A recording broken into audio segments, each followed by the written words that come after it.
Доброго дня вам! Я Мурат бин Муслим, и вы на канале Курдское просвещение. Сегодня я хочу рассказать об основоположнике образования курдов Казахстана Караме Али Сулейман.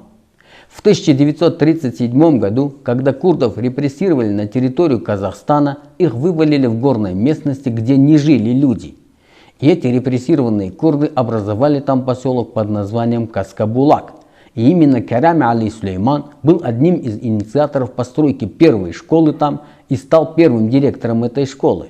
У него учились такие люди, как академик Надыр Каримович Надыров. К сожалению, Надыр Каримович оставил нас и отошел в мир иной. Но за несколько дней перед своей смертью академик нам дал эксклюзивное интервью, где все подробно рассказал. Это последнее интервью академика Надыра Каримовича Надырова. Я должен вспомнить трагическую историю депортации курдов. Вот я сегодня как-то случилось, одному рассказывал. Курды Турции, все необразованные. В 1926 году, вот во время восстания Шейх-Сайда, сажали в тюрьму всех, кто назвал себя курдом и считали его вожаком. И вот в число этих тюремщиков оказался мой отец. В 1926 году его посадили из-за того, что он видный курд, считает себя курдом, боролся за права курдов, и его посадили в тюрьму Измир, город Измир. И многие курды Турции, особенно из Харса, из Вана, перебежали в Советский Союз. В бешенстве, что всех сажать будут. А в Советский Союз куда? Там есть, за Кавказе есть река Аракс. Она протекает по Азербайджану, Армении и так дальше. Реку Аракс перешел, ты уже оказался в Советском Союзе.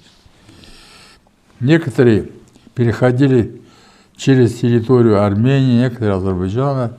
Вот наш род, башки, они переехали в районе Нахичевана, Азербайджанская ССР.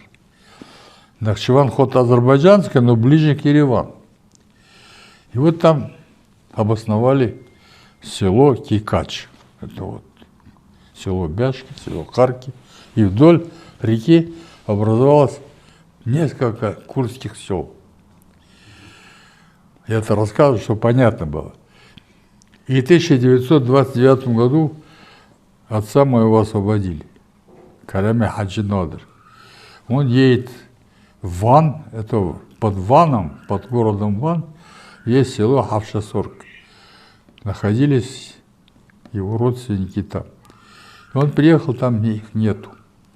Одна сестра со своей семьей осталась, а две сестры, брат и его семья убежали. Куда? В Советский Союз.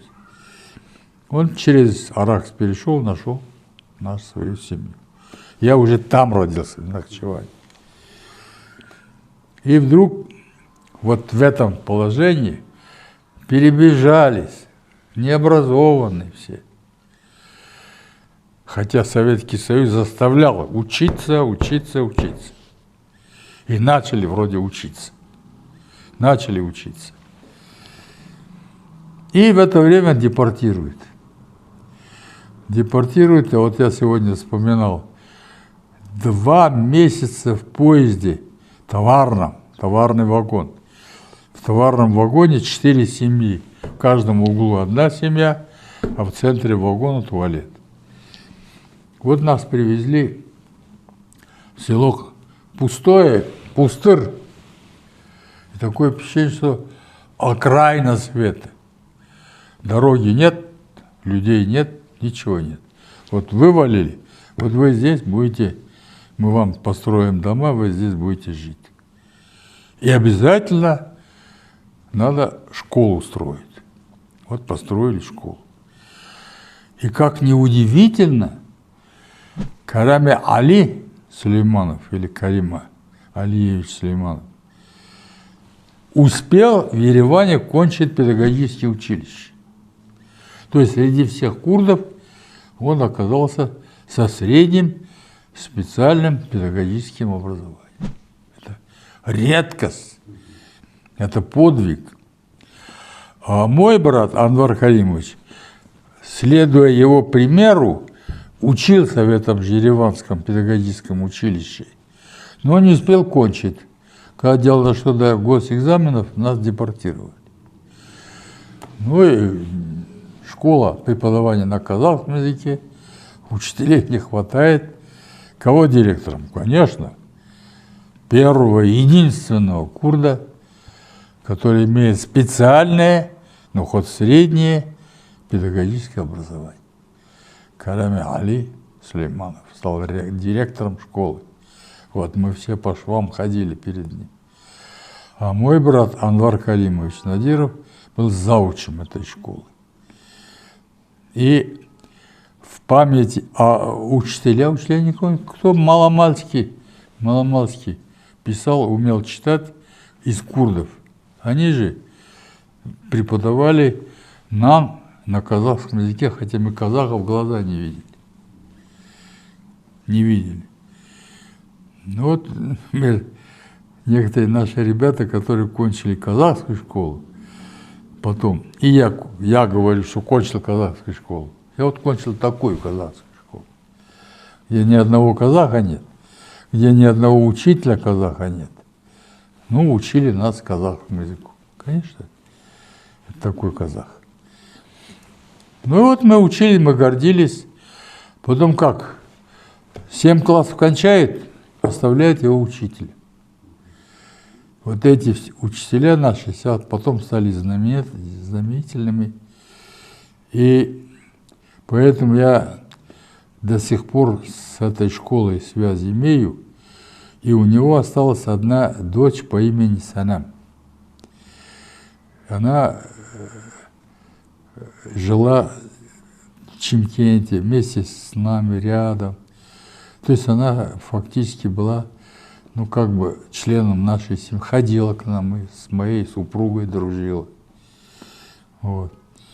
Ну, потом она вышла замуж в Касаблаке за Слухадина. А Слухадин был моим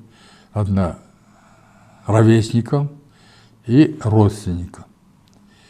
Вот, слава Богу, от Слухадина народила детей, а Гульнара по имени стала вообще лидером. Мне очень нравятся статьи Гульнары. Вот, пишет: мой дед Карим Алиевич Сулейманов, первый директор. Да, она гордится, и мы гордимся, действительно. Я иногда говорю, на его имя присвоить Хаскаблатской школе. Надо обязательно. Он первый директор. Первый курд с педагогическим образованием. Ну вот его внучка Гульнара продолжает эти традиции. Я на днях, к сожалению, Санам скончалась. Я Гульнар позвонил, ей соболезнования выразил. И она говорит, в документах его отца очень много моих фотографий. Я говорю, да, мы действительно дружили, общались. Ну, может быть, эти фотографии остались. Если не трудно, давайте мы о твоем отце и твоем деде еще раз напишем. Так что Карами Али Сулейманов, это он основоположник образования курдов в Казахстане. Первопроходец. И его имя мы всегда должны носить в своем сердце, и где возможно его имя присвоить. В частности, я рекомендую его имя присвоить в школе Хаскаблак. Гульнара Ахмедова продолжает дело своего деда. Вот уже несколько лет Гульнара преподает курдский язык. Мы уже снимали сюжет с Гульнарой. Ссылку на сюжет я оставлю в описании. Сейчас Гульнара находится в другом городе, и мы связались по видеосвязи. Здравствуйте, Гульнара. Дамбаш, добрый день. Над чем вы сейчас работаете? Вот уже 2 года я работаю над курдско-русским словарем, основанный на работах таких лингвистов, как Канате Курду и Муса Антер.